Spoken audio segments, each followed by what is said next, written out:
Assalamualaikum, salam sejahtera untuk kita semua. Perkenalkan, saya Disma Prasaja dari Politeknik APP Jakarta, Program Studi Perdagangan Internasional, Wilayah ASEAN dan RRT. Dalam video ini, saya akan menjelaskan dan menjabarkan tentang pernyataan diri dosen untuk kerja Tridharma Perguruan Tinggi atau PDD UKT PT di bidang pengajaran. Untuk mata kuliah yang akan saya jelaskan pada video ini adalah mata kuliah kepabeanan dengan bobot SKS sebanyak 3 SKS untuk teori dan 1 SKS praktikum. Kemudian mata kuliah ini diberikan untuk mahasiswa semester 2 dan dengan kehadiran minimal untuk para mahasiswa agar bisa lolos adalah 70% dari total perkuliahan. Adapun mata kuliah ini diampu oleh tim, yaitu saya sendiri, Disma Prasaja, dan Ibu Mas Rangga Cili, Eskom MSE. Mata kuliah kepabeanan ini disusun untuk memberikan pemahaman kepada mahasiswa dalam hal konsep dasar kepabeanan, undang-undang kepabeanan, prosedur kepabeanan ekspor maupun impor, kemudian sistem perhitungan nilai pabean, serta pengklasifikasian barang.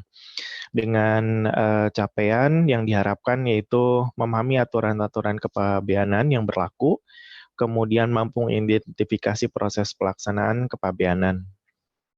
Adapun materi perkuliahan yang diberikan sepanjang 1 semester penuh, yaitu prinsip dasar kepabeanan dan undang-undang kepabeanan. Ini adalah aturan dasar dan payung hukum untuk peraturan kepabeanan dan cukai yang berlaku di Indonesia, kemudian prosedur registrasi kepabeanan, kemudian proses post clearance untuk kepabeanan ekspor maupun impor. Mahasiswa juga akan belajar menghitung bea masuk, bea keluar, pungutan cukai, dan pungutan negara dalam rangka impor atau PDRI. Kemudian prosedur custom clearance untuk impor, kemudian prosedur administrasi pembayaran, baik itu bea masuk, bea keluar, cukai, maupun PDRI. Kemudian prosedur custom clearance ekspor, post clearance kepabeanan ekspor dan impor, kemudian metode sistem nilai pabean, fasilitas kepabeanan, kemudian tempat penimbunan berikat, klasifikasi barang, kode harmonize system, kemudian cara membaca BTKI atas barang ekspor maupun impor.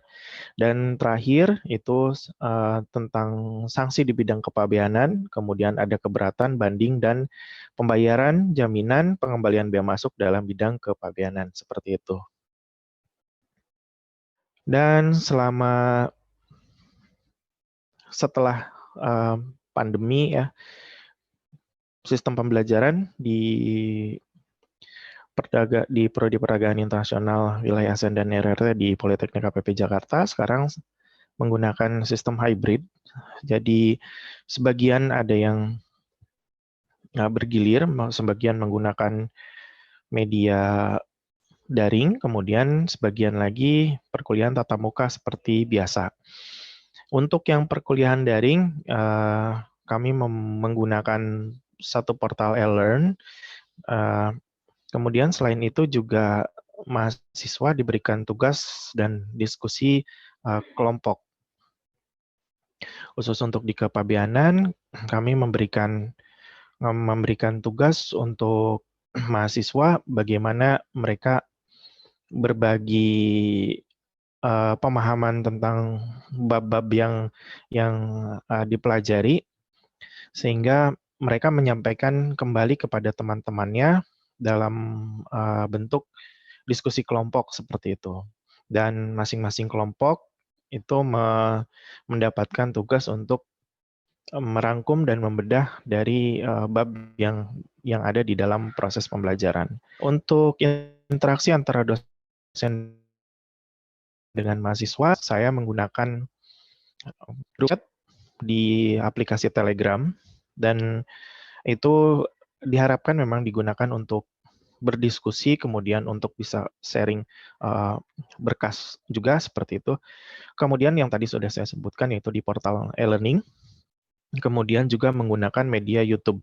Karena di akhir perkuliahan mahasiswa diharapkan dalam kelompok masing-masing itu mengunggah sebuah video pendek tentang materi dari salah satu bab untuk mereka sampaikan bagaimana mengemas materi tersebut dalam waktu 3 menit, kemudian diunggah ke akun YouTube-nya masing-masing seperti itu.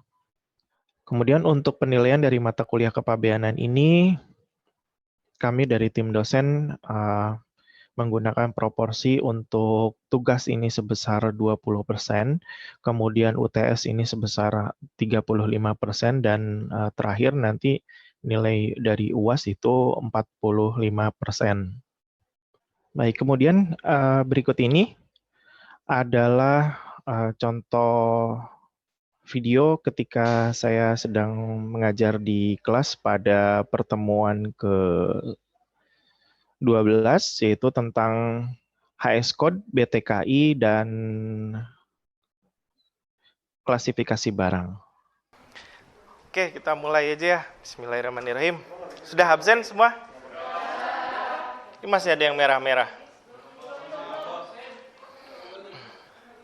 Izin saya buka masker ya. Sudah sampai pada capek akhir video. Izinkan saya untuk menutup sekaligus menggunakan Oke, sambil nunggu ini boleh pantun, dilihat-lihat diskusi untuk belajar bersama. Jadi, Fokus membaca untuk belajar ini sendiri. kita akan Sekian dari belajar saya, tentang Disma, pamit undur diri. BTKI Cuci dan tangan sampai bersih, cukup klasifikasi sekian barang. dan terima kasih.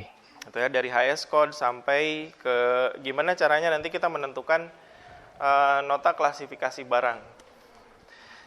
Contohnya yang paling ini tuh gini. Ini layar monitor komputer, ini HS Code-nya berapa. Nanti ketika kita sudah tahu HS Code-nya berapa, nanti kita tahu berapa bea masuknya kalau kita impor, berapa pajak PPN dan PPh-nya yang harus kita bayar ketika impor gitu. Nah, di sini tuh ada semua.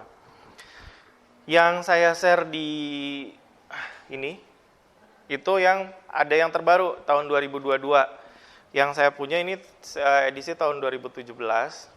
Ini nanti silakan bisa dimuter, dikeliling sambil dilihat-lihat isinya tuh apa aja. Terus nanti kita belajar cara bacanya. Dari sini dulu kali ya, silakan. Nanti keliling aja. Nah. Pada bawa laptop kan? Yang bawa laptop sudah diinstal, udah di-download. Yang ini nih, yang versi tahun 2022. Oke, mari kita mulai ke slide-nya. Ini saya harap udah dibaca masing-masing juga sebelumnya karena dari 2 minggu yang lalu sudah sempat saya upload ya. Oh iya, kalau ada yang nanti mau minum atau apa silahkan, asal jangan makan nasi padang aja.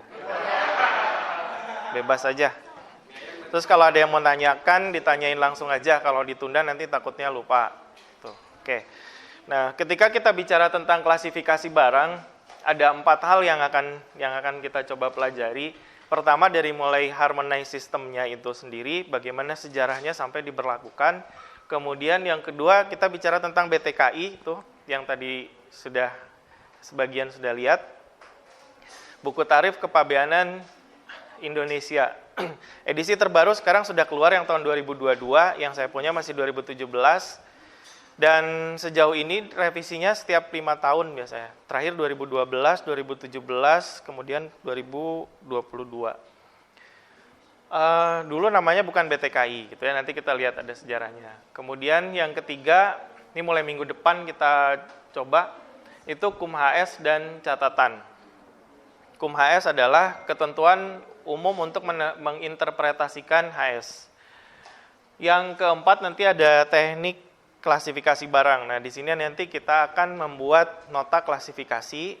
Formatnya sudah ditentukan. Sebetulnya untuk nota klasifikasi barang ini pentingnya bukan untuk importir ataupun eksportir sebetulnya, tapi untuk petugas kepabeanan. Nah, tetapi kenapa kita belajar ini? Biar kita tahu apa yang mereka kerjakan gitu. Jadi dari mana petugas bea dan cukai itu menentukan barang ini masuknya ke HS code itu gitu. Nah, pola pikir itu yang akan kita pelajari. Lalu yang sertifikasi ahli kepabeanan ini pentingnya apa? Nah, teman-teman udah belajar kan ngisi PIB PEB ya. Nah, ngisi PIB PEB bisa siapa aja. Yang penting dia ngerti cara ngisinya. Tetapi yang bertanggung jawab terhadap PIB atau PEB itu orang yang punya sertifikat ahli kepabeanan. Jadi yang tanda tangan dia yang bertanggung jawab itu dia gitu. Gitu. Oke, kita masuk ke sini. Secara sederhana gitu ya, klasifikasi barang adalah suatu daftar kelompok barang yang dibuat secara terstruktur. Jadi ada urut-urutannya, ada strukturnya dari mulai bagian. Saya kasih lihat di sini. Nah, ini cover, kemudian ini KUM-HS. Jadi di setiap BTKI di bagian depannya selalu ada KUM-HS-nya dulu.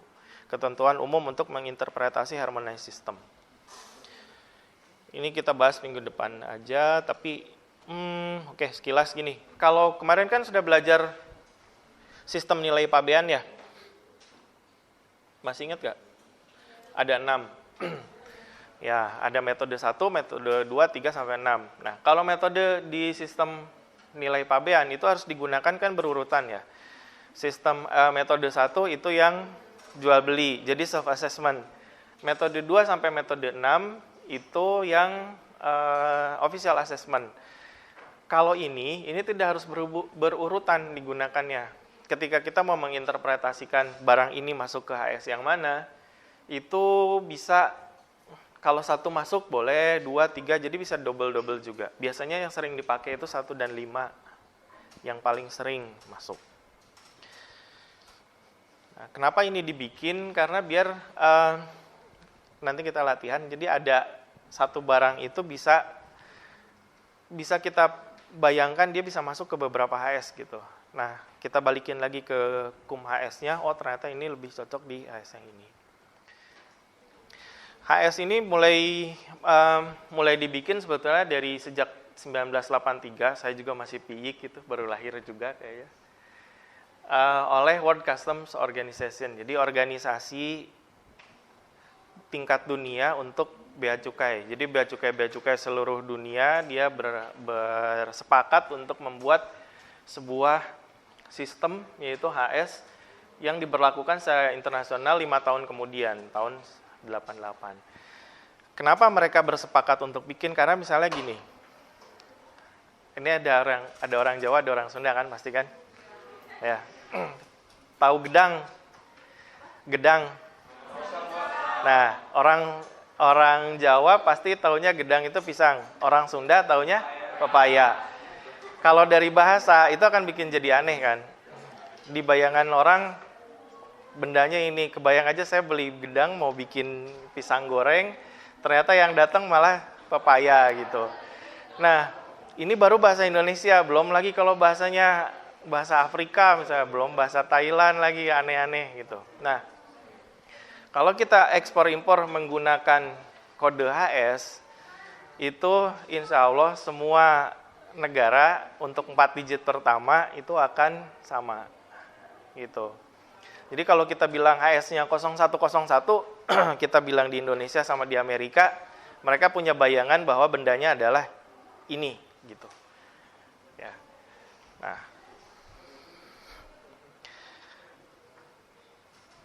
Udah, nah HS itu sendiri dibukukan kalau di Indonesia di dalam BTKI. Cara bacanya gimana? Nanti kita belajar cara bacanya. Ini tujuannya bahwa dengan adanya HS itu nanti ada keseragaman dalam penggolongan barang. Kemudian memudahkan pengumpulan, pembuatan, dan analisis statistik. Sudah belajar ini belum?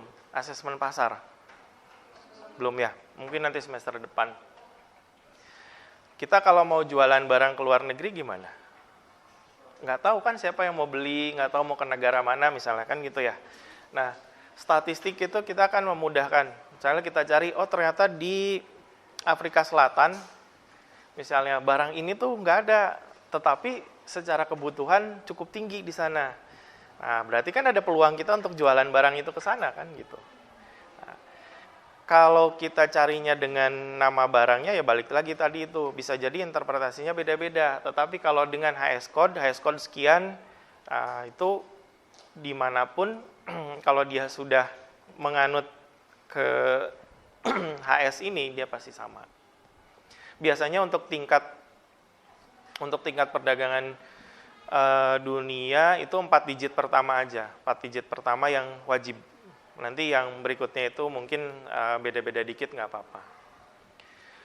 Yang ketiga itu memberikan sistem internasional yang resmi. Jadi jelas ada payung hukumnya, ada yang bertanggung jawab, ada si WCO yang bertanggung jawab di situ. Nah, biasanya mereka melakukan konvensi juga, ngumpul gitu ya. Perwakilan dari Bea Cukainya Indonesia juga datang ke sana. Nah, terus untuk dimasukkan ke dalam BTKI, itu biasanya ada kementerian-kementerian lain juga bisa mengusulkan barang-barang tertentu yang belum ada, atau yang tadinya masuk ke dalam satu pos tertentu, itu mau dipecah. Tadinya misalnya spidol, misalnya gini, spidol yang untuk papan tulis, misalnya dengan spidol untuk nandain permanen, itu misalnya HS-nya sama. Tetapi dalam perkembangannya pengen dibikin HS yang berbeda. Nah, itu juga bisa. Mungkin Kementerian Perindustrian juga salah satu yang mengusulkan perubahan HS-nya cukup banyak untuk di yang 2022 itu. Begitu juga kementerian lain. Yang keempat, untuk memperbarui sistem klasifikasi barang sebelumnya. Yaitu tadi karena ada perkembangan. Kayak bayangkan gini, teman-teman mulai kenal tongsis kapan? 2015. Nah, di BTKI yang 2012, tongsis itu belum ada. Karena waktu itu orang belum ada foto-foto pakai itu kan. Selfie juga belum. Mungkin tahun 2012, 2013 orang masih pakai BlackBerry. Itu nggak ada kamera depannya kan. Nggak ada BlackBerry pakai kamera depan. Belum ada orang foto-foto pakai kamera depan gitu. Kalaupun itu harus dibalik. Nah, perkembangan teknologi, perkembangan kebudayaan manusia, ada alat-alat baru lagi, barang-barang baru lagi. Nah, di BTKI 2017 itu sudah diakomodir bahwa tongsis itu ada satu HS-nya gitu. Dia masuk ke monopod kalau di yang 2017, apalagi di 2022 pasti ada. Nah, itu salah satu contoh yang gampang, dan mungkin ke depan nanti bakalan ada barang baru lagi yang belum ada sebelumnya. Ini yang saya juga masih ini sampai sekarang itu ini nih, kalau tol itu ya orang pakai, sebelumnya kan nggak ada ya, sejak pembayaran tolnya pakai kartu, jadi ada lagi alat itu tuh. Nah, itu juga nggak tahu, belum tahu. Nah, katanya tidak ada barang di dunia ini yang tidak punya HS code. Jadi kita manusia juga ada HS code-nya. Terus pokoknya semua barang di dunia nggak punya HS code. Nanti kalau kita udah lihat bakalan ngerti kenapa nggak ada barang yang nggak ada HS code-nya. Bagian utama dari HS itu adalah kum HS yang tadi, kemudian ada catatan bagian, catatan bab, dan catatan subpos. Nah, ini sebelum ini kita lihat dulu. Ini yang disebut dengan bagian. Bagian 1 binatang hidup, produk hewani. Ini catatan bagian tuh yang ini. Nah, yang ini. Kemudian di sini ada bab. Di bab juga ada catatan nih, catatan bab. Kemudian di sini ada catatan subpos. Oh, di sini nggak ada remark-nya. Kita lihat yang 2000 yang lama aja ya. Kita lihat yang lama. Oke. Sampai sini dulu ada yang mau Riko sini. Sampai sini dulu ada yang mau ditanyakan? Belum ada? Oke. Kemudian ada pos, itu 4 digit pertama, itu disebut dengan pos. Nah, ini pos. Lalu subpos itu tambah lagi 2 digit berikutnya. Jadi dari sini ke sini itu 6. Nah, ini disebut dengan pos. Lalu yang disebut dengan pos tarif itu kalau dari sini sampai sini ada 8 digit, nah ini disebut dengan subpos. Yang pegang BTKI silahkan bisa dilihat di situ di ada ininya, ada apa namanya? Yang barang, terus di bagian kanannya udah ada angka, bukan di situ. Nah, ada angkanya, sudah ada angkanya, angka PPN, PPH gitu ya.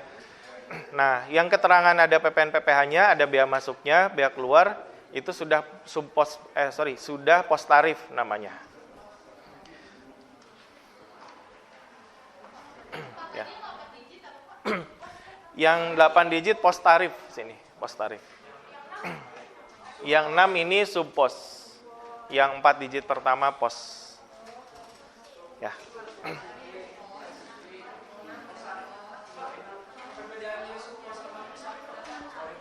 Oke, nanti kita lihat ya ketika udah latihan ya. Bentar. Hah? Ini HS code-nya ini kalau sudah jadi 8 sudah jadi pos tarif, ini HS code-nya. Gitu. Untuk sejarah dari BTKI ini mulai dari, kan tadi di dunia sendiri berlakunya mulai dari tahun 1988 ya. Di Indonesia itu baru 1 tahun kemudian kita mengadopsi. Karena biasanya kalau untuk hasil perjanjian internasional maupun regional gitu ya, untuk bisa kita adopsi menjadi peraturan kita, itu harus ada yang namanya ratifikasi ya. Udah belajar di hukum kan? Yang hukum internasional nanti udah belajar belum? Belum, nanti belajar ya. Kalau sebuah perjanjian internasional atau peraturan internasional mau diadopsi oleh suatu negara, itu ada istilahnya namanya ratifikasi. Jadi dibuat undang-undangnya di dalam negeri baru nanti diberlakukan adaptasinya gitu ya. Nah, 1 tahun kemudian itu baru berlaku di Indonesia. Kemudian tahun 93 Indonesia sudah mulai ikut jadi punya hak suara gitu ya, diundang ke acaranya WCO. Kemudian tahun 94 ini terbit BTBMI. Ini awalnya namanya BTBMI. Buku Tarif Bea Masuk Indonesia. Dulu istilahnya itu, Buku Tarif Bea Masuk Indonesia. Nah, mulai berubah jadi BTKI itu dari sejak 2012, Buku Tarif Kepabeanan Indonesia. Karena isinya bukan cuma tentang bea masuk, ada bea keluarnya, ada pajaknya juga. Nah, sampai 2017 dan yang sekarang 2022. Di praktikum udah diajarin buka INSW kan ya? Nah, sebetulnya di situ juga bisa kita cari langsung HS code. Gitu. Cuma kalau itu instan. Jadi kita tinggal klik masukin barangnya, nanti dia langsung muncul. Nah, itu juga kalau kita udah ngerti BTKI itu kadang bikin bingung justru yang itu. Karena jadinya kelihatan banyak.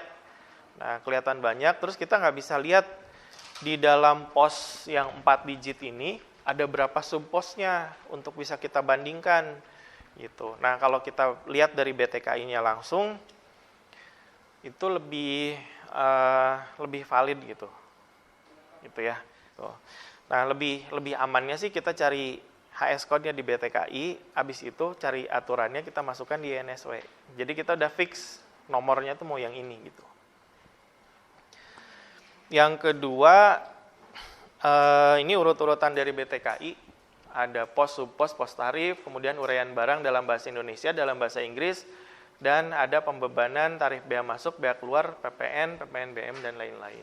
Nah, ini teman-teman, saya mau ini trivia nih. PPNBM itu kan barang mewah ya. Dalam pikiran kalian, barang mewah itu yang dikenakan pajak barang mewah apa aja?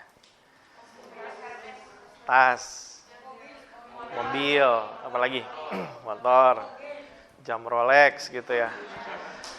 Padahal ternyata nggak gitu. Ya, ternyata bukan. Tidak semua yang kita anggap mewah itu dikenakan pajak barang mewah.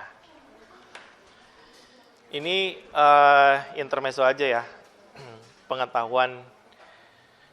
Oh, tadi tas yang puluhan juta itu nggak masuk. Jam tangan mewah juga nggak masuk. Terus kapal pesiar, senjata api. Nah, padahal di Amerika harga Glock berapa? Ada yang tahu? Harga Glock nggak sampai 500, nggak sampai $500, nggak sampai, nggak, ya 300-400 dolar. Glock dia kan memang komposit semua kan, nah, plastik. Semurah itu, tapi masuk ke Indonesia minimal harganya 120 juta kalau mau pula. Kalau mau kita punya itu minimal 120 juta. Ini intermezzo aja. Jadi nanti kalau ada yang tanya PPNBM, enggak, ini mah tas mewah juga nggak kena pajak gitu. Ya. Sudah sampai pada akhir video. Izinkan saya untuk menutup sekaligus menggunakan pantun ya. Diskusi untuk belajar bersama, fokus membaca untuk belajar sendiri. Sekian dari saya, Disma pamit undur diri.